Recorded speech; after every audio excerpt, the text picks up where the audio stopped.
अस्सलाम वालेकुम। आज हमारा टॉपिक है cardiac output, venous return and their regulation. ठीक है, सबसे पहले कार्डियक आउटपुट क्या चीज़ है। कार्डियक आउटपुट हमारे पास क्या है कि भाई वो अमाउंट ऑफ ब्लड जो कि लेफ्ट वेंट्रिकल इजेक्ट कर रहा है into the iota in each minute. ठीक है, कार्डियक आउटपुट को हम इसकी दूसरी डेफिनेशन हम ये भी कह सकते हैं कि it is a sum of blood flow to all the tissues of the body. Why is that so कि भाई देखो ऑब्वियसली जो लेफ्ट वेंट्रिकल जो ब्लड पंप कर रहा है वही ब्लड पूरी बॉडी को सप्लाई हो रहा है। ठीक है, तो उसके सम को भी हम कार्डियक आउटपुट कह सकते हैं। फिर वीनस रिटर्न क्या चीज़ है। वीनस रिटर्न हमारे पास पूरी बॉडी से ब्लड कलेक्ट होके राइट एट्रियम में जाके राइट एटीएम को दिया जाता है। ठीक है, तो उसको हम कहते हैं वीनस रिटर्न। अब सबसे पहले हमारे पास क्या है कि कार्डियक आउटपुट। कार्डियक आउटपुट हमारे पास क्या है, depending upon the state of the body cardiac output change हो सकती है। ठीक है, अब नॉर्मली कार्डियक आउटपुट किन चार चीज़ों पे डिपेंड कर रही है, कौन कौन सी। एक है भाई बॉडी का मेटाबॉलिज्म क्या है, दूसरा हम एक्सरसाइज करें हम रेस्टिंग कंडीशन में, तीसरा पर्सन एज, और चौथा है साइज ऑफ द बॉडी। देखो अब अगर हमारे पास सबसे पहले क्या है बॉडी मेटाबॉलिज्म। अगर हमारी बॉडी की मेटाबॉलिज्म ज़्यादा है, इट मीन्स ऑक्सीजन कंजप्शन हमारी बॉडी में ज़्यादा हो रही है, तो फिर क्या होगा कार्डियक आउटपुट ज़्यादा होगा ताकि टिश्यूज़ को प्रॉपरली ब्लड और न्यूट्रिशन वगैरह सप्लाई हो सके। ठीक है, दूसरा क्या, अगर हम रेस्टिंग कंडीशन में ऑब्वियसली बॉडी इतना ज़्यादा एक्टिवली वर्क नहीं कर रही तो फिर हमारे पास कार्डियक आउटपुट कम होगा। बट अगर बॉडी एक्सरसाइज कर रही है, बॉडी एक्टिवली वर्क कर रही है, तो फिर हमारे पास क्या होगा कार्डियक आउटपुट बढ़ेगा ताकि हर एक टिश्यू को प्रॉपर न्यूट्रिशन और ऑक्सीजन प्रॉपरली सप्लाई हो सके। तीसरा क्या है हमारे पास पर्सन एज। अब देखिए जैसे जैसे हमारे पास एज बढ़ती जाती है इंसान की या ह्यूमन बीइंग की, तो उसमें क्या होता है हमारे पास कि हमारे पास जो मसल का जो मास होता है ना वो डिक्रीज होना स्टार्ट हो जाता है। ठीक है, जैसे जैसे एज बढ़ती है तो मसल मास डिक्रीज होना स्टार्ट हो जाता है। जब मसल मास डिक्रीज होगा तो व्हाट डज दैट मीन कि अब हमारे पास ऑक्सीजन को कंज्यूम करने के लिए सेल कम हो गए। तो इस वजह से हमारे पास जैसे जैसे एक इंसान की एज बढ़ती जाएगी तो हमारे पास कार्डियक आउटपुट कम होगा। ठीक है, और जितना यंग एज होगी तो उतना ज़्यादा कार्डियक आउटपुट होगा। दूसरे के साइज ऑफ द बॉडी, जितना इंसान की साइज बड़ी है, जितना इंसान लाइक हेल्दी है, तो उसका मतलब कि उसके उसमें टिश्यूज़ या उसमें नंबर ऑफ सेल्स ज़्यादा है as compared to a weak person. तो ऑब्वियसली फिर उसमें क्या होगा, उसमें ऑक्सीजन कंजप्शन, न्यूट्रिशन कंजप्शन वो सब ज़्यादा होगा, इसलिए उनको कार्डियक आउटपुट ज़्यादा मिलेगा, और जिन पे कम उनको कम मिलेगा। फिर हमारे पास यहाँ पे नॉर्मल वैल्यूज़ बताई हुई है कि normal young adult young healthy man जो है उनका कार्डियक आउटपुट जो है वो 5.6 लीटर पर मिनट है, और फीमेल में हमारे पास 4.9 लीटर पर मिनट है, और जो एक अडल्ट है, हेल्दी अडल्ट है, उनमें 5 लीटर पर मिनट है। ठीक है, अब कार्डियक इंडेक्स क्या है। कार्डियक इंडेक्स क्या हमारे पास लेफ्ट वेंट्रिकल जो है वो हमारे पास जो ब्लड पंप करता है वो डिपेंड करता है कि हमारे बॉडी का जो मतलब टिश्यू का जो साइज है उसके हिसाब से, मतलब उसका जो एरिया है हम कह सकते हैं उसके हिसाब से, तो उसको हम कहते हैं कार्डियक इंडेक्स। यहाँ पे उसकी डेफिनेशन दी हुई है, cardiac output per square metre of the body per area. Normally हमारे पास कार्डियक इंडेक्स की जो वैल्यू है it is around 3 litre per minute per metre square. ठीक है, अब हमारे पास कार्डियक आउटपुट को एज कैसे डिपेंड करती है। अभी मैंने बताया कि भाई जैसे जैसे हमारे पास एज बढ़ती जाएगी, नंबर ऑफ सेल्स बॉडी में कम होंगे, तो कार्डियक आउटपुट कम होती जाएगी, क्योंकि वहाँ पे ऑक्सीजन और न्यूट्रिशन की डिमांड कम होती जा रही है इस वजह से। और जितनी यंग एज होगी उसमें ज़्यादा होगा। तो यहाँ पे हमें ये बताया है कि जब इंसान 10 साल तक इंसान का जो कार्डियक इंडेक्स होता है, सॉरी कार्डियक आउटपुट भी और कार्डियक इंडेक्स दोनों, वो सॉरी कार्डियक इंडेक्स जो होता है हमारे पास 10 साल तक, कोई देखिए यहाँ पे ये ग्राफ दिया हुआ है, 10 साल तक कार्डियक इंडेक्स जो है वो बढ़ते चले जा रहे हैं, बट उसके बाद क्या होता है वो डिक्रीज होना स्टार्ट हो जाता है, और लीस्ट वैल्यू पे बाय द एज ऑफ 80 आ जाता है।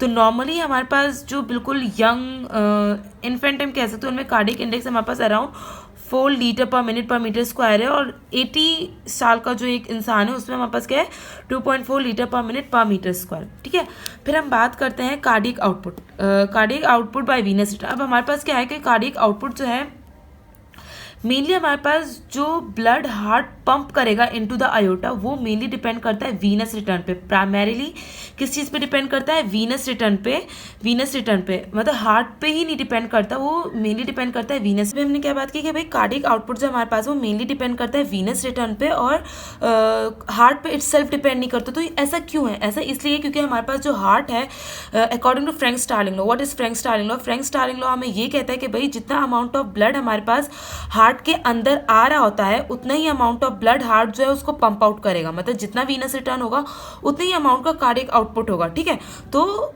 और ये इस मैकेनिज्म को हम हार्ट के क्या कहते हैं, बिल्ट इन मैकेनिज्म के मतलब जितना हार्ट में ब्लड आ रहा है उतना ही वो उसको इजेक्ट आउट कर देगा, ठीक है। और अब हम ये मेनली बताते मतलब एग्जैक्टली बताते हैं कि what is Frank Starling law. भाई देखो, फ्रैंक स्टार्लिंग लॉ हमें क्या कहता है कि हमारे पास जितना प्री लोड होगा या जितना वीनस रिटर्न होगा हमारे हार्ट के अंदर, ठीक है, होगा क्या कि वो क्या करेगा, जितना ज़्यादा ब्लड हमारे पास वेंट्रिकल में आएगा वो उतना ही ज़्यादा वॉल ऑफ द वेंट्रिकल को स्ट्रेच करेगा। तो जितना ज़्यादा वो स्ट्रेच करेगा उतना ज़्यादा वहाँ पे क्या होगा, हमारे पास जो स्ट्रोक वॉल्यूम है वो बढ़ेगा और उतना ही हमारे पास जो स्ट्रेंथ ऑफ कॉन्ट्रैक्शन है या जो उसकी कॉन्ट्रैक्टिलिटी है वो इंक्रीज होगी, ठीक है। अब दूसरे इन्होंने क्या बात की कि एक तो हमने ये बात की कि हार्ट हमारे पास जितना उसमें ब्लड आ रहा है वो इतना ही उसको पंप कर रहा है according to Frank Starling law. दूसरी बात हमने क्या की, हमने चैप्टर 10 में भी पहले पढ़ लिया था कि नॉर्मली हमारे पास जब हार्ट में स्ट्रेच बढ़ता है, ठीक है, जब हार्ट में हमारे पास स्ट्रेच बढ़ता है तो साइनोएट्रियल नोड क्या करता है, जो साइनस नोड होता है वो भी स्ट्रेच कर जाता है, ठीक है। साइनस नोड भी हमारे पास क्या करता है, वो स्ट्रेच कर जाता है। जैसे ही वो स्ट्रेच करते हैं उसमें क्या होता है, उसकी जो ऑटोमेटिसिटी होती है वो इंक्रीज हो जाती है और वो ज़्यादा क्या करते हैं, फायर करना स्टार्ट कर देता है, जिसकी वजह से हमारे पास ओवरऑल जो हार्ट की जो एक्टिविटी होती है जो हार्ट का जो रिदम होता है वो इंक्रीज होना स्टार्ट हो जाता है, ठीक है, बाय 10 to 15%। बट मेनली जो हार्ट का जो हमारे पास पंपिंग होती है वो मेनली किस चीज़ की वजह से बढ़ती है, बेन ब्रिज रिफ्लेक्स क्या चीज़ है कि जब हमारे पास जो मेन वेन्स और जो एट्रिया होता है, जब उसमें ब्लड ज़्यादा आना शुरू हो जाते हैं तो क्या करते हैं, स्ट्रेच कर जाते हैं। तो एट्रिया में हमारे पास कुछ स्ट्रेच रिसेप्टर्स होते हैं, वो क्या करते हैं कि वो स्टिमुलेट करते हैं हमारे पास वेजोमोटर सेंटर को इन द ब्रेन और वहाँ से सिंपैथेटिक स्टिमुलेशंस आती है हार्ट को कि भाई तुम अपनी हार्ट रेट को बढ़ाओ क्योंकि तुम्हारे पास ब्लड ज़्यादा आ रहा है और पंपिंग को बढ़ा दो, ठीक है। ये हमारे पास बेन ब्रिज इक्वेशन, मेनली जो हार्ट रेट जो बढ़ रहा होता है ना वो इसी की वजह से बढ़ता है।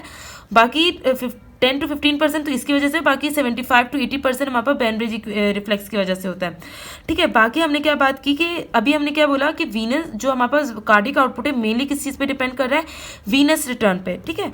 बट अब अगर हमारे पास वीनस रिटर्न हार्ट में इतना ज़्यादा हो जाए कि अब हार्ट इतने ज़्यादा ब्लड को पंप नहीं कर पा रहा, तो उस टाइम पे क्या होगा कि जो हमारे पास हार्ट है वो इटसेल्फ एक्ट करेगा as a limit to the cardiac output, ठीक है। यहाँ पे ये सारी बात की हुई है। फिर हम बात करते हैं cardiac output is the sum of all tissue blood. अभी मैंने ये बात की कि कार्डिक आउटपुट क्या है कि जितना ब्लड हार्ट पंप कर रहा है वही सारा ब्लड किसको सप्लाई हो रहा है, टिश्यूज को, तो इसलिए उसको हम कहते हैं sum of the all tissue blood flow, ठीक है।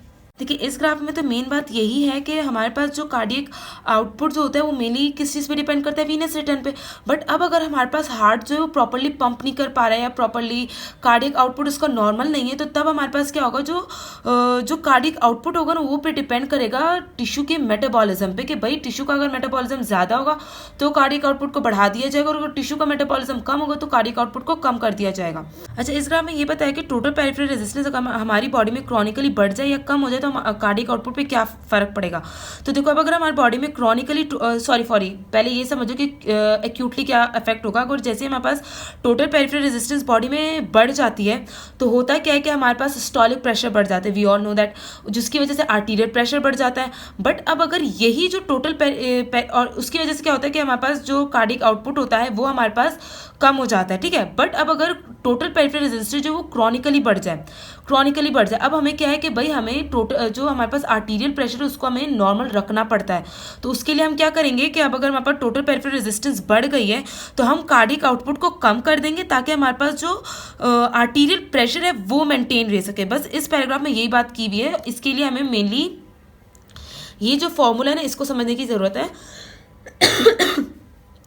कि देखिए जो कार्डिक आउटपुट जो है हमारे पास, ये अगर हमें टोटल पेरिफेरल रेजिस्टेंस को कांस्टेंट रखना है थ्रू आउट और अगर टोटल पेरिफेरल रेजिस्टेंस हमारे पास बढ़ गई है क्रॉनिकली तो हमें कार्डिक आउटपुट को कम करना पड़ेगा ताकि जो आर्टीरियल प्रेशर है वो मेंटेन रह सके। अब अगर टोटल पेरिफेरल रेजिस्टेंस कम हो गई है, हमारे पास बहुत कम हो गई है, तो फिर हमारे पास क्या होगा, जो कार्डिक आउटपुट होगी उसको हम बढ़ा देंगे ताकि आर्टीरियल प्रेशर जो है वो मेंटेन रहे। इस पैराग्राफ में हमें यही बात की हुई कि देखो पहले भी हम ये चीज़ पढ़ चुके थे पीछे कि भाई हमारे पास जो कार्डियक आउटपुट है, अगर अब हमारे पास वीनस रिटर्न बहुत ज़्यादा हो जाए कि हार्ट इतने ज़्यादा ब्लड को पंप नहीं कर पा रहा, तो फिर हमारे पास क्या होगा कि heart as a limit work करेगा कार्डिक आउटपुट को कंट्रोल करने में। ठीक है, अब हमारे पास क्या होगा, इस पैराग्राफ में नॉर्मली हमें बताया हुआ है, इस पैराग्राफ में हमें बताया हुआ है कार्डियक फंक्शन, ये हमारे पास कार्डियक फंक्शन का, यहाँ पे हमारे पास होता है राइट एट्रियल प्रेशर, यहाँ पे हमारे पास होता है कार्डियक आउटपुट। अब होता क्या है हमारे पास कि राइट एट्रियल प्रेशर जो है ये हमारे पास जैसे जैसे हमारे पास राइट एट्रियल प्रेशर बढ़ता जाएगा, हमारे पास जो कार्डियक आउटपुट है वो बढ़ता जाएगा और फिर वो कांस्टेंट हो जाएगा। हमारे पास यहाँ पे एक ये प्लेट्यू कब आएगा हमारे पास, जब हमारे पास राइट एट्रियल प्रेशर जो है वो अराउंड +4 mmHg हो जाए। जब हमारे पास जो राइट एट्रियल प्रेशर है वो अराउंड 4 mmHg हो जाए, तब हमारे पास क्या होता है, जो कार्डिक आउटपुट होता है वो प्लेट्यू में आ जाता है। इसका मतलब क्या है कि जैसे जैसे हमारे पास राइट एट्रियल प्रेशर जो है वो बढ़ता जाएगा, हमारे पास कार्डिक आउटपुट इंक्रीज होता जाएगा, बट जैसे ही right atrial pressure at the value of about 4 mmHg आ जाए, तब हमारे पास क्या होगा, कार्डियक आउटपुट जो होगा वो कॉन्स्टेंट हो जाएगा। तो इस कर्व को हम कहते हैं कार्डियक फंक्शन कर्व और कार्डियक आउटपुट कर्व। ठीक है, हमें ये बोले कि भाई what is hyper effective heart and what are hyper effective heart. देखो हाइपर इफेक्टिव हार्ट वो हार्ट होता है जो कि बहुत ज़्यादा जिसका कार्डियक आउटपुट बहुत ज़्यादा हो, ठीक है, और हाइपर इफेक्टिव हार्ट वो होगा जिसका कार्डियक आउटपुट बहुत कम हो। तो हमारे पास हाइपर इफेक्टिव हार्ट कौन सा होगा, देखो हाइपर इफेक्टिव हार्ट हमारे पास कब बनेगा, हाइपर इफेक्टिव हार्ट तब हो सकती है जब हमारे पास कोई नर्वस स्टिमुलेशन हो, और दूसरा हमारे पास हार्ट की क्या हो जाए, हाइपरट्रॉफी हो जाए। नर्वस स्टिमुलेशन से हमारे पास क्या होगा, अगर हमारे पास हार्ट के पास सिंपैथेटिक स्टिमुलेशन आ रही है, सिंपैथेटिक स्टिमुलेशन की वजह से हमारे पास दो चीज़ें होंगी जिसकी वजह से हमारे पास हार्ट जो होगा वो हाइपर इफेक्टिव हो जाएगा। एक तो हमारे पास ये होगा कि हार्ट रेट इंक्रीज हो जाएगा, ठीक है, क्योंकि जब नर्वस स्टिमुलेशंस आ रही है हमारे पास एपिनेफ्रिन और नॉर एपिनेफ्रिन रिलीज हो रहा है, जिसकी वजह से ऐसे नोड जो होगा वो ज़्यादा हाइपर इफेक्टिव हो जाएगा और ज़्यादा मतलब ऑटोमेटिसिटी उसकी इंक्रीज हो जाएगी, जिसकी वजह से हार्ट रेट इंक्रीज हो जाएगा। दूसरा हमारे पास क्या होगा कि हमारे पास स्ट्रेंथ ऑफ कॉन्ट्रैक्टिलिटी इंक्रीज हो जाएगी। अब जब ये दोनों कंडीशंस होंगे ना, इसकी वजह से क्या होगा, हार्ट रेट बढ़ रहा है, जिसकी वजह से ऑब्वियसली पर मिनट बहुत ज़्यादा ब्लड पंप हो रहा है, ठीक है, और फिर जब स्ट्रेंथ भी बढ़ गई है तो ऑब्वियस इसकी वजह से भी ये होगा कि बहुत ज़्यादा ब्लड जो होगा वो पंप आउट होगा बाय द हार्ट। दूसरा क्या, अगर हमारे पास हाइपरट्रॉफी हो जाए हार्ट के, हाइपरट्रॉफी हार्ट की कब होगी, नॉर्मली जब हमारे पास हार्ट पर जब वर्कलोड बहुत ज़्यादा बढ़ जाता है क्रॉनिकली, तो तब क्या होता है कि हार्ट की जो वॉल होती है ना, स्पेशली लेफ्ट वेंट्रिकल की, वो क्या हो जाती है, वो थिक हो जाती है। हाइपरट्रॉफी में हमारे पास क्या होता है कि नंबर ऑफ सेल्स जो होते हैं वो बढ़ जाते हैं, नंबर ऑफ मायोकार्डियल सेल्स जो होंगे वो बढ़ जाएंगे, जिसकी वजह से मायोकार्डियल की जो वॉल होगी वो थिक हो जाएगी। जब वो थिक हो गई, अब क्या होगा, थिकनेस बढ़ गई, जिसकी वजह से स्ट्रेंथ ऑफ कॉन्ट्रैक्टिलिटी यहाँ पर भी बढ़ जाएगी, ठीक है। ये नॉर्मली जो हमारे पास इन नॉर्मल कंडीशन हाइपरट्रॉफी हमारे पास कहाँ पाई जाती है, जो मैराथॉन्स होते हैं उनमें नॉर्मली हमारे पास जो हाइपरट्रॉफिक हार्ट जो होते हैं इन्हीं में पाया जाते हैं, क्योंकि ये क्या होते हैं, क्योंकि बहुत ज़्यादा ये लोग भाग रहे होते हैं, बहुत तेज़ी से भाग रहे होते हैं, जिनकी वजह से क्या होता है, इनके जो लेफ्ट वेंट्रिकल होते हैं इस पर हार्ट वर्कलोड बहुत ज़्यादा होता है, ठीक है, जिसकी वजह से उसका जो वॉल्स होती है वो बहुत थिक होती है और उनका जो कॉन्ट्रैक्टिलिटी होती है वो भी बहुत ज़्यादा होती है। इस ग्राफ में यही चीज़ शो कर है, जब हार्ट हाइपर इफेक्टिव हो जाते हैं तो हमारे पास क्या होता है कि जो कार्डिक आउटपुट होता है वो बहुत ज़्यादा हो जाता है, ठीक है। ये नॉर्मल था, ये देखो कितना ज़्यादा गैप आ गया बीच में। और होता क्या कि अब भी जब हमारे पास राइट एट्रियल प्रेशर +4 mmHg पे आ जाएगा, तो भी हमारे पास क्या होगा, ये जो हमारे पास प्लेट्यू फेस था, ये प्लेट्यू फेस है, ये अभी भी हमारे पास at the right atrial pressure of 4 mmHg ही हमारे पास अचीव हो। हाइपर इफेक्टिव क्या होता है, हाइपर इफेक्टिव हार्ट कौन सा हार्ट होता है, जिसका कार्डिक आउटपुट जो होता है वो कम होता है, या तो जो हार्ट की एबिलिटी होती है टू पंप द ब्लड वो डिक्रीज हो जाती है। अब हाइपर इफेक्टिव हार्ट के ये सारे कंडीशंस लिखे हुए हैं, जिसकी वजह से हमारे पास क्या होता है, हार्ट जो होता है वो प्रॉपरली ब्लड पंप नहीं करता, ठीक है। अब इसका देखें, यहाँ पे देखो कि हमारे पास हाइपर इफेक्टिव हार्ट में क्या हुआ कि नॉर्मल से ये इतना नीचे आ गया कि अब भी हमारे पास क्या होगा कि कार्डिक आउटपुट बहुत ज़्यादा, राइट एट्रियल प्रेशर तो बढ़ रहा है बट कार्डिक आउटपुट बहुत कम हो जाता है। और अभी क्या होता है, जब राइट एट्रियल प्रेशर जब 4 पे आ गया, अब यहाँ पे भी प्लेट्यू अभी इसी प्रेशर पे ही अचीव हुई है, बट यहाँ पे जो कार्डिक आउटपुट है वो बहुत ज़्यादा कम है, ठीक है। ओके अब हम पढ़ेंगे कि हमारे पास नर्वस सिस्टम कार्डियक आउटपुट को कैसे कंट्रोल करता है। सबसे पहले अगर हमने यहाँ पे एग्जांपल दी हुई एक डॉग की, हमने उसको क्या दिया, एक वेजोडायलेटर दिया डायनाइट्रोफिनॉल, ठीक है, हमने उसको क्या दिया, डायनाइट्रोफिनॉल। इसने क्या किया कि इसने पूरी बॉडी की मेटाबॉलिज्म बढ़ा दिया। जब मेटाबॉलिज्म बढ़ गई ऑब्वियसली उसकी वजह से क्या होगा कि ब्लड वेजल पूरी बॉडी के डायलेट कर जाएंगे। अब जब टोटल पेरिफेरल रेजिस्टेंस उसकी वजह से क्या होगी, कम हो जाएगी। अब जब पूरी बॉडी की टोटल पेरिफेरल रेजिस्टेंस कम होगी तो होगा कि एकदम से हमारी बॉडी का जो ब्लड प्रेशर होगा या जो आर्टीरियल प्रेशर होगा वो एकदम से ड्रॉप कर जाएगा।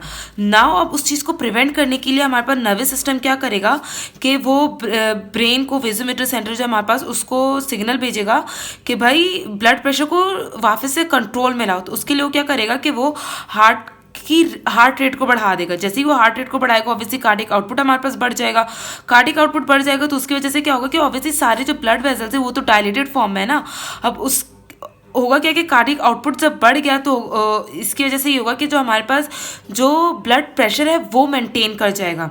कार्डिक आउटपुट देखो हुआ क्या, सबसे पहले कि हमारे पास जो ब्लड वेसल्स है वो सारे क्या हुए, डायलेट हो गए। देखो हुआ क्या कि सारे ब्लड वेसल्स डायलेट हो गए। जब सब ब्लड वेसल्स डायलेट हो गए उसकी वजह से क्या हुआ, ब्रेन ने सिग्नल भेजा कि भाई कार्डिक आउटपुट को बढ़ा दो ताकि जो हमारे पास आर्टीरियल प्रेशर है वो मेंटेन रह सके। उसने वो काम किया जिसकी वजह से हमारे पास आर्टीरियल प्रेशर मेंटेन हो गया। ठीक है, अब अगर हम ये करें कि हम इस जो नर्वस स्टिमुलेशन है इसको हटा दें। अब जब हमने नर्वस स्टिमुलेशन को हटा दिया और हमारे पास क्या हुआ, हमने यही वाला ड्रग उस डॉग को दे दिया तो हुआ कि आर्टीरियल प्रेशर एकदम से ड्रॉप कर जाएगा और कार्डिक आउटपुट में कोई खास चेंज आएगा नहीं, जिसकी वजह से आर्टीरियल प्रेशर बहुत ज़्यादा ड्रॉप कर जाएगा। यही चीज़ ना यहाँ पे इन्होंने इस ग्राफ से बहुत अच्छी शो की हुई है कि देखें हमने पहले इनको डायनाइट्रोफिनॉल ड्रग दी, ठीक है, डॉग को। अब जब हमारे पास नर्वस कंट्रोल था तो हुआ क्या कि एकदम से हमारे पास जो कार्डिक आउटपुट है वो इंक्रीज हो गया और जो इसकी वजह से क्या हुआ, जो आर्टीरियल प्रेशर है वो मेंटेन हुआ, उसमें कोई चेंजेस नहीं है क्योंकि हमारे पास नर्वस सिस्टम ने काम किया। अब क्या हुआ, हमने क्या बोला यहाँ पे कि हमारे पास अब नर्वस सिस्टम ने काम करना बंद कर दिया। हमने कोई ऐसा ड्रग दे दिया जिसने नर्वस सिस्टम को ना ब्लॉक कर दिया, कुछ भी ऐसे किया जिसकी वजह से क्या हुआ कि अब हमारे पास नर्वस सिस्टम वर्क नहीं कर रहा। अब होगा क्या कि हमारे पास हमने यही वाला ड्रग दिया, होगा क्या कि अब इसकी वजह से बहुत ज़्यादा आर्टीरियल प्रेशर बहुत कम हो जाएगा और कार्डिक आउटपुट में कोई फर्क आएगा नहीं। जब कार्डिक आउटपुट में कोई भी फर्क नहीं आएगा तो ये जो आर्टीरियल प्रेशर है ये it will keep on decreasing. ठीक है, फिर हमने यहाँ पे एक बात की कि अब अगर हमारे पास हम एक्सरसाइजिंग कंडीशन में, ठीक है, अब जब हम एक्सरसाइज कर रहे हैं तो होगा क्या कि हमारी पूरी बॉडी का मेटाबॉलिज्म बढ़ जाएगा। जब पूरी बॉडी का मेटाबॉलिज्म बढ़ जाएगा ऑक्सीजन कंजप्शन बढ़ जाएगी, न्यूट्रिशनल कंजप्शन बढ़ जाएगी, जिसकी वजह से क्या होगा कि हमारे पास जो आर्टरीज हैं हमारी बॉडी की कि वो डायलेट सारी कर जाएंगी। ठीक है, जब वो सब डायलेट कर जाएंगी उसकी वजह से क्या होगा, वही टोटल पेरिफेरल रेजिस्टेंस कम हो जाएगी। जब टोटल पेरिफेरल रेजिस्टेंस कम हो जाएगी एकदम से जो हमारे पास आर्टीरियल प्रेशर होगा वो ड्रॉप कर जाएगा।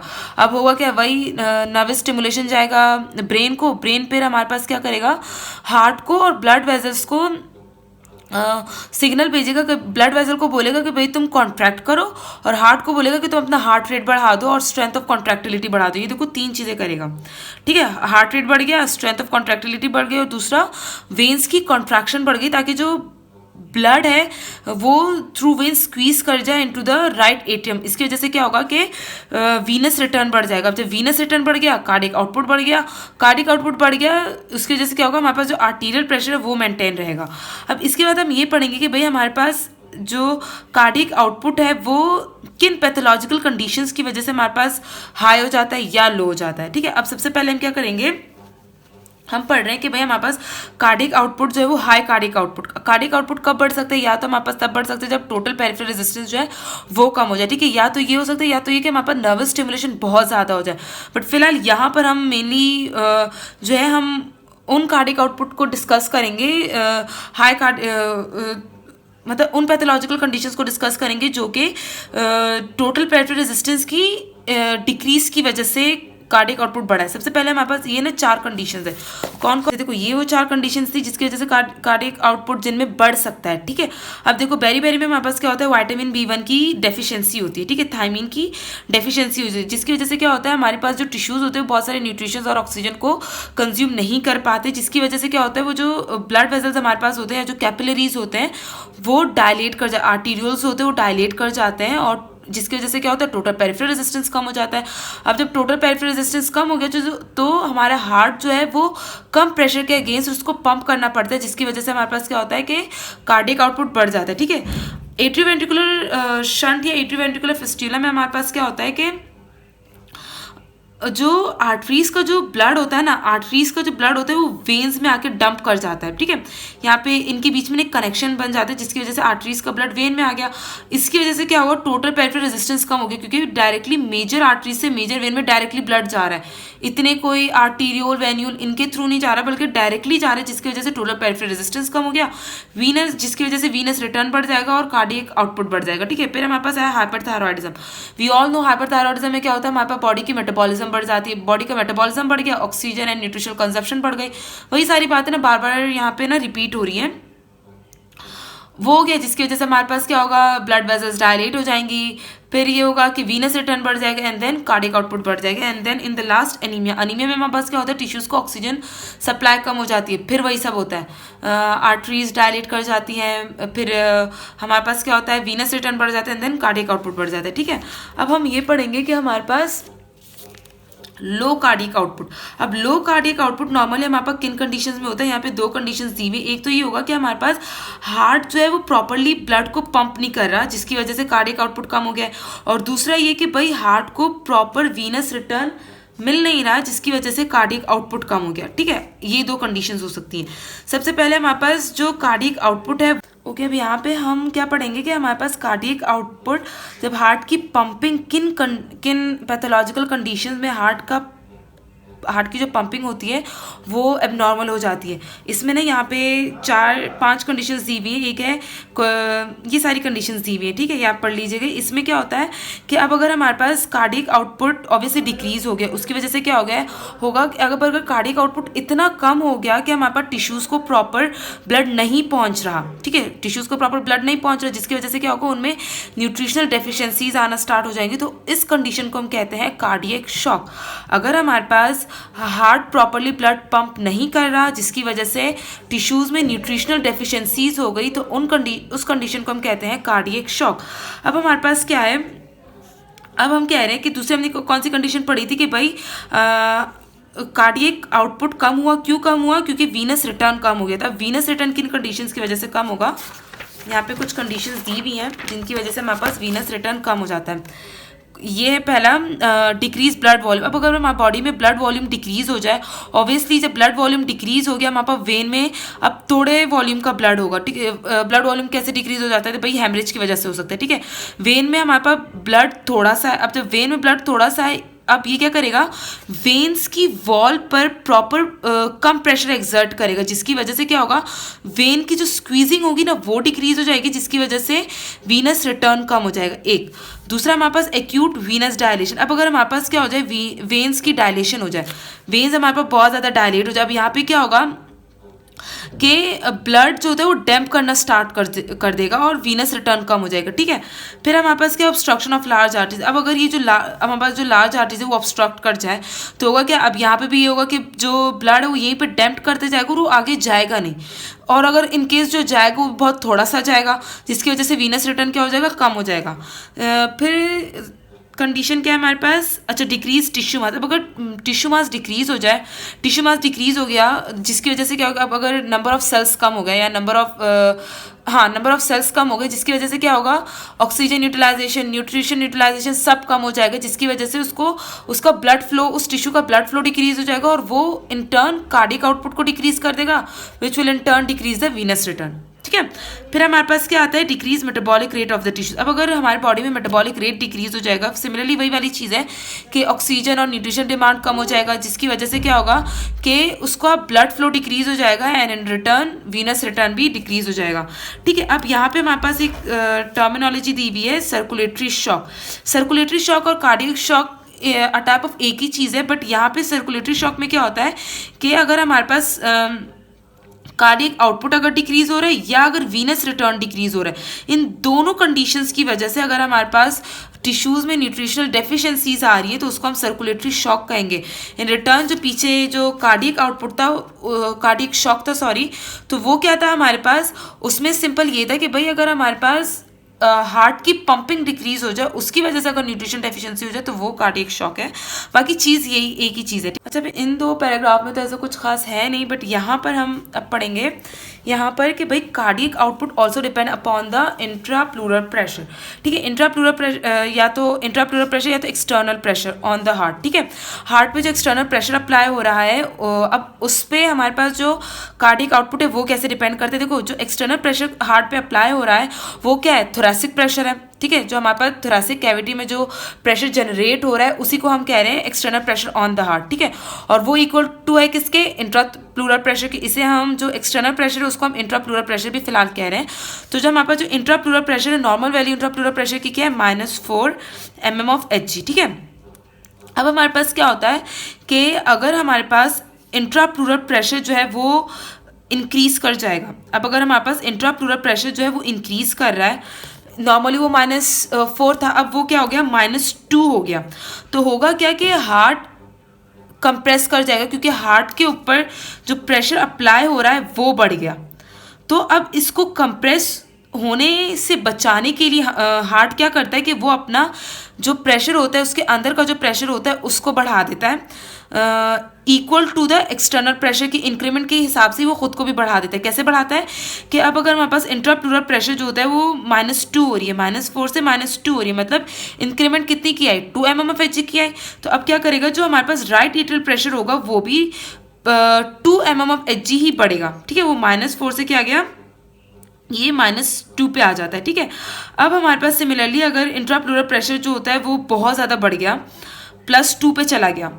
ठीक है, +2 पे चला गया। अब हमारे पास क्या होगा, जो राइट एट्रियल प्रेशर है वो क्या करेगा, वो खुद को 6 mm of Hg बढ़ाएगा, क्योंकि नॉर्मली उसका प्रेशर क्या था, -4 था। अब वो +2 तक आने के लिए उसकी कितनी इंक्रीमेंट रिक्वायर्ड है, +6 mm of Hg की।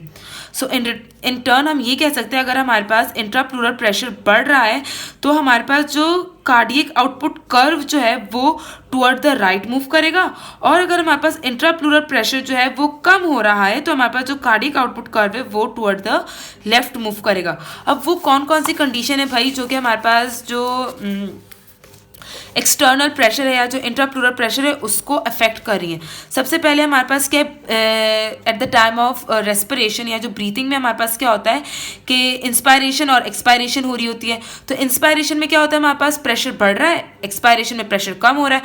उसके हिसाब से इंस्पायरेशन में क्या होगा हमारे पास, अब जब इंस्पायरेशन में थोरेसिक कैविटी का प्रेशर क्या होता है, कम होता है। ठीक है, जब प्रेशर कम होता है तो हमारे पास ये जो क्या है, कार्डियक आउटपुट कर्व जो है वो टुवर्ड द लेफ्ट मूव करेगा, और एक्सपायरेशन में प्रेशर ज़्यादा होता है जिसकी वजह से cardiac output curve toward the right move करेगा। ठीक है, फिर यहाँ पे हमारे पास दूसरी चीज़ बताई हुई है, हार्ट जो है वो नेगेटिव प्रेशर में पंप कर रहा है, सॉरी ब्रीथिंग हो रही है अगेंस्ट द नेगेटिव प्रेशर। मतलब अब कम प्रेशर है, नेगेटिव प्रेशर का मतलब ये है कि कम प्रेशर है। कम प्रेशर के लिए क्या होगा कि जो हमारे पास कार्डियक आउटपुट कर्व है वो टुवर्ड द नेगेटिव और टुवर्ड द लेफ्ट मूव करेगा। सिमिलरली अगर अब जो ब्रीथिंग हो रही है वो पॉजिटिव प्रेशर में हो रही है, मतलब ज़्यादा प्रेशर में हो रही है, तो जो हमारे पास कार्डियक आउटपुट कर्व है वो टुवर्ड द राइट मूव करेगा। फिर हमारे पास क्या, अगर हम थोरेसिक कैविटी को खोल दें, थोरेसिक केज हमने खोल दिया, जिसकी वजह से क्या होता है, हमारे पास जो इंट्राप्लूरल प्रेशर जो होता है या जो एक्सटर्नल प्रेशर जो होता है वो बहुत बढ़ जाता है। कितना बढ़ जाता है, 0 mm of Hg पे आ जाता है। पहले कितना था, -4, अब हो गया 0। प्रेशर बढ़ गया, जब प्रेशर बढ़ गया जो राइट एट्रियल प्रेशर है वो भी जो कार्डियक आउटपुट कर्व है वो टुवर्ड द राइट मूव करेगा और राइट एट्रियल प्रेशर बढ़ेगा। फिर कार्डियक टेम्पोरेट, कार्डियक टेम्पोरेट हमारे पास वो पैथोलॉजिकल कंडीशन है जिसमें हमारे पास क्या होता है, जो हमारे पास इंटरकार्डियल सॉरी जो पेरिकार्डियल स्पेस होता है ना, यहाँ पे फ्लूइड जमा हो जाता है, जिसकी वजह से क्या होता है, हार्ट पर प्रेशर बढ़ जाता है।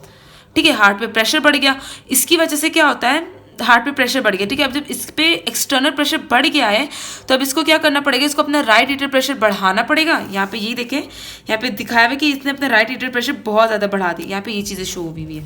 ठीक है, फिर इसमें इतना कोई खास कुछ बताया हुआ नहीं है, बट मैं आपको एक ग्राफ बता देती हूँ कि इसमें क्या है। इसमें हमारे पास अब दो कंडीशंस को ना मिलाया हुआ है। पीछे हमने हाइपो इफेक्टिव हार्ट और हाइपो और हाइपर इफेक्टिव हार्ट का पढ़ा, और फिर अब यहाँ पर हमने क्या पढ़ा, प्रेशर का क्या इफेक्ट है कार्डियक आउटपुट। इन दो कंडीशंस को इन्होंने मिला के बताया हुआ है। देखो, सबसे पहले अगर हमारे पास हार्ट जो है वो हाइपो इफेक्टिव है तो ऑब्वियसली कार्डियक आउटपुट कम होगा। तो ये देखिए कार्डियक आउटपुट कम है, नॉर्मल से कार्डियक आउटपुट कम है। बट हमारे पास क्या है कि इंट्राप्लूरल प्रेशर जो है वो कम हो गया है। अब जब इंट्राप्लूरल प्रेशर कम हो गया है तो हमने क्या पढ़ा था कि जो राइट एट्रियल प्रेशर है वो टुवर्ड द लेफ्ट मूव करते थे। देखिए ये नॉर्मल है और ये है इंट्राप्लूरल प्रेशर जब कम हो गया है, ठीक है, तो ये टुवर्ड द लेफ्ट मूव किया है जैसे पीछे हुआ था। अब यहाँ पे हमारे पास क्या हार्ट जो है वो हाइपर इफेक्टिविटी, जिसकी वजह से क्या हुआ कि हमारे पास कार्डियक आउटपुट बहुत बढ़ गया, बट इंट्राप्लूरल प्रेशर जो है वो भी ज्यादा हो गया, इट इज इंक्रीज। तो इसकी वजह से क्या होगा कि हमारे पास जो अभी जो कार्डियक आउटपुट कर्व है वो टुवर्ड द राइट मूव करे। ओके, अब हम बात करते हैं वीनस रिटर्न कर्व की। सबसे पहले हम ये पढ़ेंगे कि भाई वीनस रिटर्न जो है हमारे पास मेनली किन चीज़ों पे अफेक्ट, बहुत सारी चीज़ों पे अफेक्ट करता है, बट मेनली 3 फैक्टर्स है। एक है right atrial pressure, mean systemic filling pressure और resistance to the blood flow. ये सारी चीज़ें किस तरीके से वीनस रिटर्न को अफेक्ट करते हो मैं आगे आपको बता दूंगी। अब हम पहले पढ़ेंगे कि भाई नॉर्मल जो वीनस रिटर्न कर्व जो होता है हमारे पास वो होता कैसे है, ठीक है। वो कुछ यूँ होता है हमारे पास, जो ये है राइट एट्रियल प्रेशर, ठीक है, यहाँ पे हमारे पास आता है वीनस रिटर्न। तो सबसे पहले हमारे पास क्या होता है कि जो वीनस रिटर्न होता है वो 0 होता है when the right atrial pressure is around 6 और 7 mm ऑफ Hg, ठीक है। फिर जैसे जैसे हमारे पास राइट एट्रियल प्रेशर डिक्रीज होते चले जाता है, ठीक है, जैसे जैसे हमारे पास राइट एट्रियल प्रेशर कम होता चला जाता है तो वीनस रिटर्न जो होता है वो बढ़ना शुरू कर देता है। और फिर जब राइट एट्रियल प्रेशर जब बहुत ज़्यादा नेगेटिव वैल्यूज़ की तरफ आ जाता है ना, फिर हमारे पास जो वीनस रिटर्न होता है वो क्या कर जाता है, वो प्लेट्यू या जो कांस्टेंट हो जाता है, हम ये कह सकते हैं प्लेट्यू का पार्ट आ जाता है उसको। अब ये होता क्यों है हमारे पास, ये वैल्यू क्या है, ये इस वैल्यू पे वीनस रिटर्न हमारे पास 0 क्यों होती है। रीज़न ये कि हमारे पास जो mean systemic filling pressure, mean systemic filling pressure, ये जो मीन सिस्टमिक फिलिंग प्रेशर हमारे पास क्या है कि जब हमारे पास बॉडी जो होती है, जब अगर हमारे पास हार्ट जो है वो पंप करना बंद कर दे, ठीक है, ड्यू टू एनी रीज़न हमारे पास जो हार्ट है वो ब्लड पंप करना बंद कर दे, इसकी वजह से क्या होगा, हमारे पास पूरी जो सिस्टमिक सर्कुलेशन जो है ना, वहाँ पर जो ब्लड प्रेशर है हर जगह पर मीन ब्लड प्रेशर जो होगा वो सेम होगा, और उस चीज़ को हम कहते हैं mean systemic filling pressure which is around 7 mm of Hg। और ये जो मीन सिस्टमिक फिलिंग प्रेशर है ये क्या करता है, ये it actually determine the venous return to the heart, और we can say it actually control the venous return to the heart, क्योंकि ये डिटरमाइन करता है कि भाई वीनस रिटर्न कितना होगा, ठीक है। ये एक फैक्टर हो गया। पीछे देखिए यहाँ पे भी हमने पढ़ा था ना कि वीनस रिटर्न कौन डिटरमाइन करता है, मीन सिस्टमिक प्रेशर करता है, तो ये वही है, ठीक है। इसी वजह से यहाँ पर हमारे पास ये जो होता है ये अराउंड 7 mm ऑफ Hg ही होता है, ठीक है। अब अगर मेरे पास राइट एट्रियल प्रेशर जो है वो भी 6 और 7 ही हो जाए, मतलब अब यहाँ पर भी 6 mm ऑफ Hg और बाहर भी हमारे पास 6 mm of Hg he pressure है, तो जब यहाँ पे कोई प्रेशर ग्रेडियंट ही नहीं होगा, जब प्रेशर ग्रेडियंट नहीं होता तो डू यू थिंक कि ब्लड कोई भी फ्लो करेगा, नहीं करेगा ना। सिमिलरली यहाँ पे भी यही होता है कि अगर हमारे पास जो राइट एट्रियल प्रेशर है ये 6 और 7 mm ऑफ Hg हो जाए, और तो यहाँ पर क्या होगा, वीनस रिटर्न 0 हो जाएगा। रीज़न क्या है कि जो मीन सिस्टमिक फिलिंग प्रेशर है वो यहाँ पर क्या होगा, या वो हमारे पास 7 mm ऑफ Hg होता है, और जैसे जैसे हमारे पास राइट एट्रियल प्रेशर, मतलब फॉर एग्जांपल यहाँ पे ले लो 4 2 0 -2 -4, जैसे से ही कम होते चले जाता है हमारे पास जो राइट एट्रियल प्रेशर कम होते चले जाता है, हमारे पास वीनस रिटर्न बढ़ते चले जाता है। रीज़न क्या है कि हमारे पास प्रेशर डिफरेंस जो है या जो प्रेशर ग्रेडियंट जो होता है वो बढ़ता चला जाता है, ठीक है।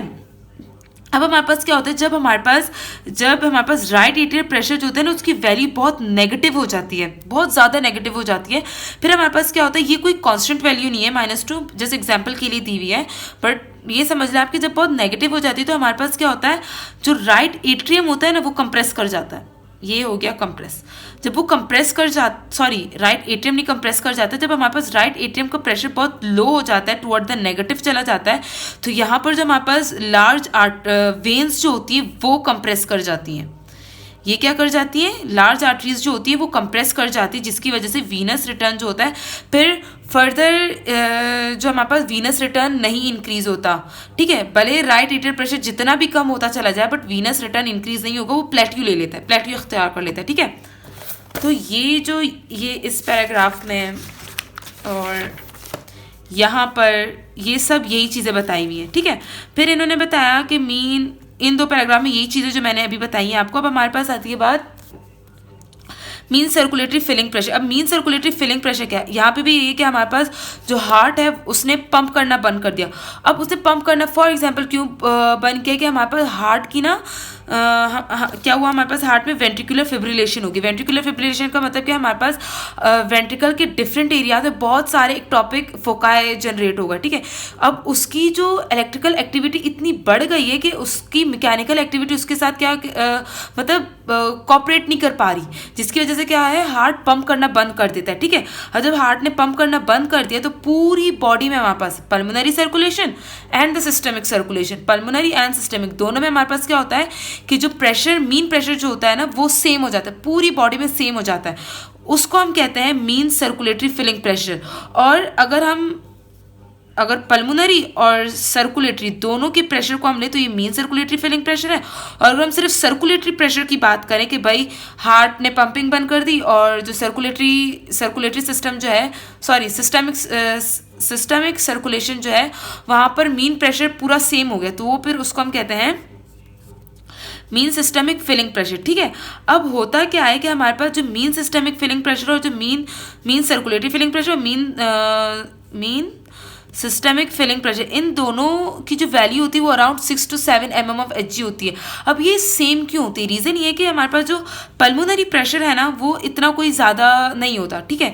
इससे इसका इफेक्ट सिस्टम में जो सिस्टमिक प्रेशर होता है मतलब इतना ज़्यादा नहीं होता, इसलिए हम जो कहते हैं कि मीन सर्कुलेटरी प्रेशर और जो मीन सिस्टमिक फिलिंग प्रेशर ये दोनों हमारे पास क्या होते हैं, अराउंड सेम ही होते हैं, ठीक है। अब हम बात करेंगे कि हमारे पास ब्लड वॉल्यूम का मीन सर्कुलेटरी फिलिंग प्रेशर पे क्या इफेक्ट है। भाई अगर हमारे पास ब्लड वॉल्यूम बढ़ जाए, अगर ब्लड वॉल्यूम बढ़ जाए तो वीनस रिटर्न बढ़ जाएगा। अगर ब्लड वॉल्यूम बढ़ जाएगा तो ऑब्वियसली जो हमारे पास वेन्स हैं उस पर क्या होगा, प्रेशर जो एक्सर्ट होगा वो बढ़ जाएगा। जब प्रेशर एक्सर्ट होना बढ़ जाएगा तो हमारे पास क्या है कि जो मीन सर्कुलेटरी फिलिंग प्रेशर है वो बढ़ जाएगी, ऑल्सो जो सिस्टमिक प्रेशर है वो भी बढ़ जाएगी, ठीक है। फिर हम ये पढ़ रहे हैं कि हमारे पास जो सिंपैथेटिक नर्वस सिस्टम है उसका मीन सर्कुलेटरी फिलिंग प्रेशर पे फ़र्क क्या है। देखो अगर हमारे पास सिंपैथेटिक नर्वस सिस्टम जो है वो बहुत ज़्यादा स्टिमुलेट हो गया है, ठीक है, बहुत ज़्यादा स्टिमुलेट हो गया है, इसकी वजह से क्या होगा कि हमारे पास जो ब्लड वेजल्स हैं वो कंस्ट्रिक्ट कर जाएंगी। जब वो कंस्ट्रिक्ट कर जाएंगी तो यहाँ पर हमारे पास जो मीन सिस्टमिक क्या है, हमारे पास मीन सर्कुलेटरी फिलिंग प्रेशर जो है हमारे पास वो क्या होगा, वो बढ़ जाएगा क्योंकि ब्लड ज़्यादा है और ये जो वेन्स जो ये कंस्ट्रिक्ट कर गई हैं।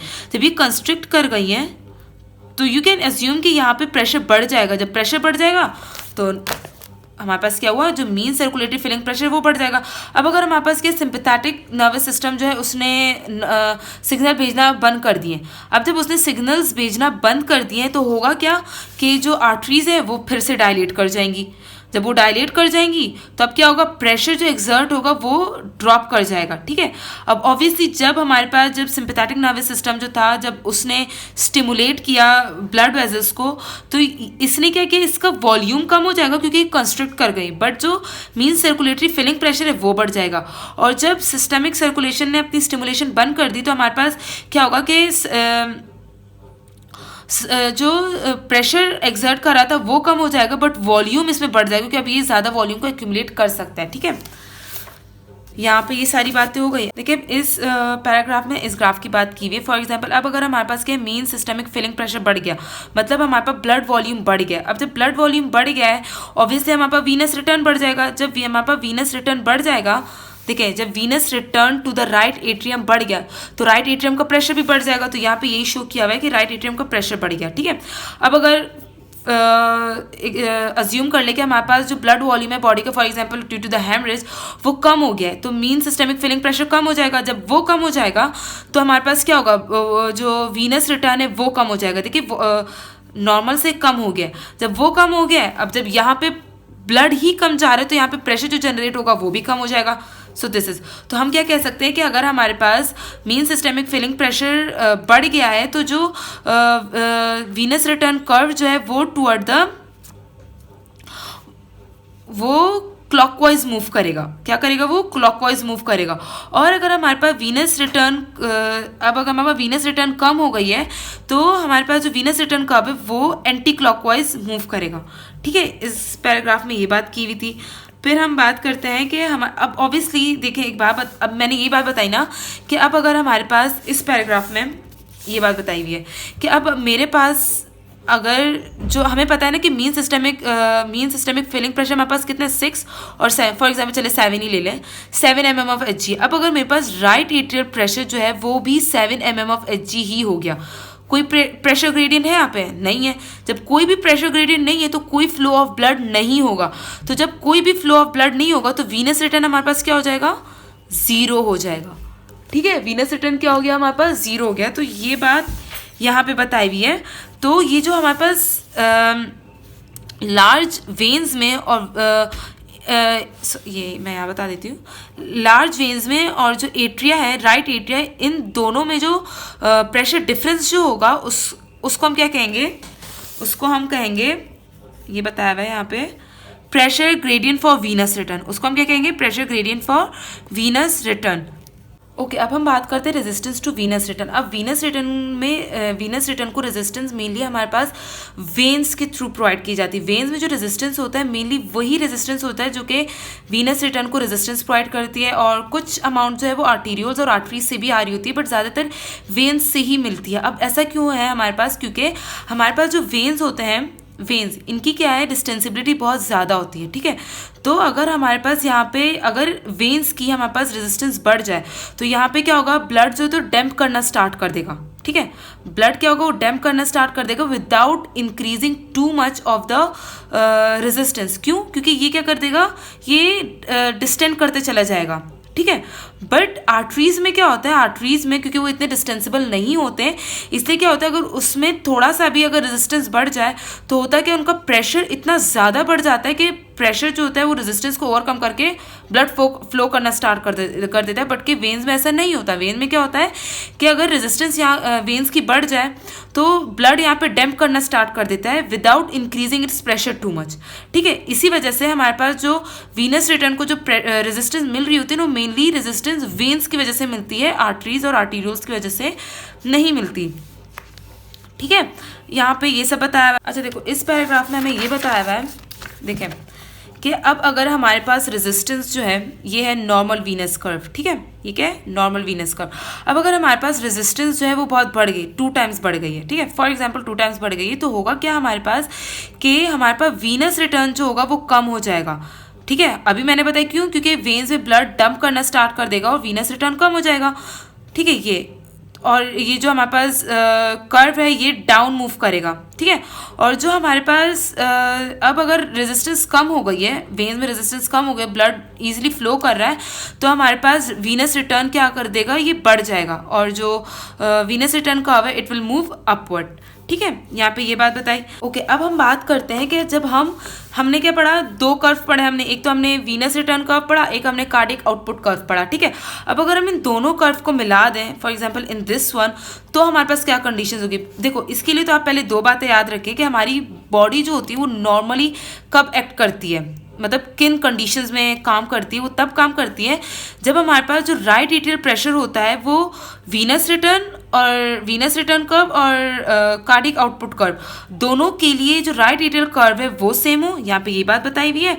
और जो कार्डियक आउटपुट है और जो वीनस रिटर्न है वो दोनों भी एक दूसरे के इक्वल हो।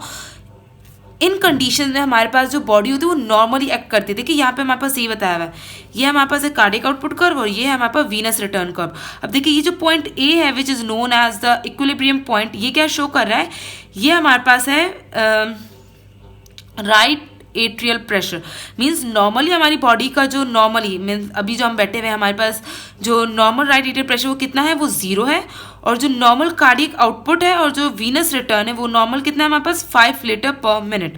ठीक है, यहाँ पे हमें ये चीज़ बोली हुई है। अब हमें ये बात कर रहे हैं कि अब अगर हमारे पास ब्लड वॉल्यूम है, ब्लड वॉल्यूम इंक्रीज हो जाए, ठीक है, बॉडी का ब्लड वॉल्यूम इंक्रीज हो जाए तो क्या फ़र्क पड़ेगा? अच्छा, इससे पहले मैं आपको कुछ बातें बताऊँ कि हमारे पास क्या होता है, वीनस जो हम कंबाइन ग्राफ्स जो हम पढ़ते हैं, कंबाइन ग्राफ्स जो हम पढ़ते हैं, उसमें हमारे पास क्या होता है, वीनस रिटर्न कर्व जो होता है इसमें चेंजेस कब आएंगी, मतलब ये कब मूव करेगा कंबाइन ग्राफ में, किसमें, कंबाइन ग्राफ में वीनस रिटर्न कर्व कब मूव करेगा, जब हमारे पास वॉल्यूम चेंज आए, ठीक है, ब्लड का वॉल्यूम जो हो वो चेंज हो, या हमारे पास क्या हो कि हमारे पास जो वीनोमोटर टोन है वो चेंज हो जाए, ठीक है। और जो हमारे पास कार्डियक आउटपुट कर्व जो है, कार्डियक आउटपुट कर्व है कंबाइन ग्राफ में, कार्डियक आउटपुट कर्व में चेंज कब आएगा, जब हमारे पास सिंपैथेटिक स्टिमुलेशन जो है वो चेंज हो जाए, क्या, सिंपैथेटिक स्टिमुलेशन चेंज हो जाए। अब हमें कह रहे हैं यहाँ पर हमें क्या बोला हुआ है कि भाई ब्लड वॉल्यूम चेंज हुआ है। अब अगर ब्लड वॉल्यूम चेंज हुआ है so what do you expect कि जो हमारे पास कंबाइन ग्राफ है उसमें कौन सा कर्व चेंज होगा, ऑब्वियसली व्हाट, पहले मैंने क्या बताया कि venous return curve, combine graph में वीनस रिटर्न कर्व कब चेंज होगा, जब ब्लड वॉल्यूम चेंज होगा। यहाँ पे भी यही बता रहे कि भाई ब्लड वॉल्यूम चेंज हुआ है, जब ब्लड वॉल्यूम चेंज हुआ है तो हमारे पास चेंज किस में आएगा, वीनस रिटर्न कर्व में आएगा, कार्डियक आउटपुट कर्व में नहीं आएगा। कार्डियक आउटपुट कर्व वैसा ही है, और यहाँ देखिए वीनस रिटर्न कर्व में चेंज आया है, ठीक है, वीनस रिटर्न कर्व में चेंज आया, तो अब ये हमारे पास आएगा इक्विलिब्रियम पॉइंट जिसमें हमारी बॉडी एक्ट करेगी, आई मीन काम करेगी। अब ये क्या है कि हमारे पास जो राइट एट्रियल प्रेशर है वो अराउंड 7 mm of Hg हो गया, और जो कार्डियक आउटपुट है वो अराउंड 4 और 14 और 15 mm of Hg हो गया, ठीक है। ओके, तो यहाँ से हमें क्या पढ़ा कि ब्लड वॉल्यूम जब हमारे पास चेंज हुआ तो हुआ क्या कि यहाँ पर कार्डियक आउटपुट और वीनस रिटर्न दोनों बढ़ गए, ठीक है, कार्डियक आउटपुट और वीनस रिटर्न दोनों बढ़ गए। अब इसकी वजह से क्या हुआ कि अब जब ब्लड वॉल्यूम बढ़ गया, हमने क्या कहा, कार्डपुट वीनस रिटर्न बढ़ गया एंड रिटर्न कार्डियक आउटपुट भी बढ़ गया। अब इस इंक्रीज ब्लड वॉल्यूम की वजह से जो कार्डियक आउटपुट है, ऐसा नहीं होता कि ये बहुत देर तक ये कार्डियक आउटपुट इतना ही बढ़ा रहता है, but with in few second हमारे पास क्या होता है, कार्डियक आउटपुट को नॉर्मलाइज कर दिया जाता है। वो कैसे होता है, उसके कुछ कंपनसेटरी इफेक्ट्स होते हैं। सबसे पहले हमारे पास क्या होता है कि जो कैपिलरी प्रेशर जो होता है ना वो बढ़ जाता है। वो कैसे बढ़ता है, ऑब्वियसली जब कार्डियक आउटपुट बढ़ गया, कार्डियक आउटपुट बढ़ गया, कार्डियक आउटपुट यहाँ पे हमारे पास जो कैपिलरीज होंगी वहाँ पे ब्लड मूवमेंट बढ़ जाएगी। जब ब्लड मूवमेंट बढ़ जाएगी तो जो कैपिलरी प्रेशर है वो बढ़ जाएगा। अब जब वो बढ़ गया, इससे क्या होगा कि जो फ्लूइड है वो लीक करना स्टार्ट कर देगा। जब यहाँ से फ्लूइड लीक करना स्टार्ट कर देगा इनटू द इंटरस्टिशियल फ्लूइड, तो होगा क्या, ब्लड वॉल्यूम डिक्रीज हो गया। दूसरा हमारे पास क्या होगा कि स्ट्रेस रिलैक्सेशन। अच्छा, अब हमारे पास क्या होता है, स्ट्रेस रिलैक्स, दूसरा स्टेप हमारे पास होता है स्ट्रेस रिलैक्सेशन। इसमें हमारे पास क्या होता है कि जैसे ही हमारे पास ब्लड वॉल्यूम बढ़ गया है तो होगा क्या कि वेन्स में ब्लड जो होगा वो जो ब्लड वेजल्स है ना इसको डिस्टेंड कर दे जाएंगे, इसको डिस्टेंड करेंगे, इसको ऐसे खोलते चले जाएंगे और ब्लड यहाँ पे क्या होगा जमा होते चले जाएगा, उसमें डैम्प करना स्टार्ट कर देगी, जिसकी वजह से क्या होगा, वीनस रिटर्न डिक्रीज हो जाएगा, इन रिटर्न कार्डियक आउटपुट इसकी वजह से डिक्रीज हो जाएगा। तीसरा हमारे पास क्या होता है कि हमारे पास जो resistance to the venous return होती है वो इंक्रीज हो जाती है। अब वो कैसे इंक्रीज होती है, ऑब्वियसली जब ब्लड टू द टिश्यूज और द कैपिलरीज जब वो बढ़ गया तो कैपिलरीज में ऑटो रेगुलेशन होती है, वी नो दैट, वो क्या करेगा, वो कंस्ट्रिक्ट कर देंगे। जब वो कंस्ट्रिक्ट कर जाएंगे तो ऑब्वियसली टोटल पेरिफेरल रेजिस्टेंस बढ़ गई, टोटल पेरिफेरल रेजिस्टेंस बन गई, वीनस रिटर्न कम हो जाएगा, जिसकी वजह से क्या होगा, कार्डियक आउटपुट कम हो जाएगा। ठीक है, अब हम ये पढ़ रहे हैं कि भाई सिंपैथेटिक स्टिमुलेशन का कार्डियक आउटपुट पे क्या इफेक्ट है। हम पहले भी ये चीज़ पढ़ चुके थे कि भाई जो सिंपैथेटिक स्टिमुलेशन है वो कार्डियक आउटपुट को क्या करता है, एक तो वो कार्डियक स्ट्रेंथ को इंक्रीज करता है, ठीक है, कॉन्ट्रैक्टिलिटी को इंक्रीज करता है, दूसरा उसकी हार्ट रेट को इंक्रीज करता है। ठीक है, अब हम ये पढ़ेंगे यहाँ पे कि अब देखिए, अब अगर हमारे पास सिंपैथेटिक स्टिमुलेशन हो गई है, अब बहुत ज़्यादा हमारे पास ब्रेन से बहुत ज़्यादा सिंपैथेटिक स्टिमुलेशन जो है वो हार्ट के पास आए हैं।